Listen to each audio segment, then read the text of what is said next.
রেমালের আতঙ্ক বাড়িয়ে ভোর থেকেই কলকাতার ২ পরগনা সুন্দরবন সহ একাধিক জেলায় বৃষ্টিপাত শুরু হয়েছে, সঙ্গে বইছে দমকা ঝোড়ো হাওয়াও। ঘূর্ণিঝড় আসার আগেই সকাল থেকেই সুন্দরবনের আকাশে দেখা গিয়েছে দুর্যোগের কালো মেঘ।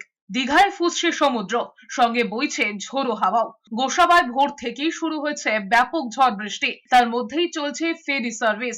বদ্বীপের বাসিন্দারা বৃষ্টি মাথায় করেই ফেরি পারাপার করছেন। রাতে নদীতে কোটাল চলবে, ফলে বন্ধ থাকবে পারাপার। তাই আগে ভাগেই নিরাপদ আশ্রয়ের খোঁজে সুন্দরবনের প্রত্যন্ত অঞ্চলের বাসিন্দারা। আবহাওয়া দপ্তর সূত্রে জানা গিয়েছে, রবিবার সকালেই অতি গভীর নিম্নচাপ তৈরি হয়েছে। বেলা গড়ালে বৃষ্টি আরো বাড়বে। সুন্দরবনের স্থলভাগে ল্যান্ডফল হতে পারে ঘূর্ণিঝড়ের। উপকূলবর্তী এলাকায় সকাল থেকেই দুর্যোগপূর্ণ আবহাওয়া রয়েছে। কলকাতা, হাওড়া, হুগলি, পূর্ব ও পশ্চিম মেদিনীপুরে ভারী বৃষ্টিপাত হতে পারে। ঘন্টায় ৯০ কিলোমিটার বেগে ঝড় বইতে পারে। পূর্ব মেদিনীপুর, উত্তর ও দক্ষিণ ২৪ পরগনায় চরম ভারী বৃষ্টিপাতের পূর্বাভাস দেওয়া হয়েছে। ঘন্টায় ১২০ কিমি বেগে ঝড় বইতে পারে। নদিয়া, মুর্শিদাবাদে অতি ভারী বৃষ্টিপাতের সম্ভাবনা।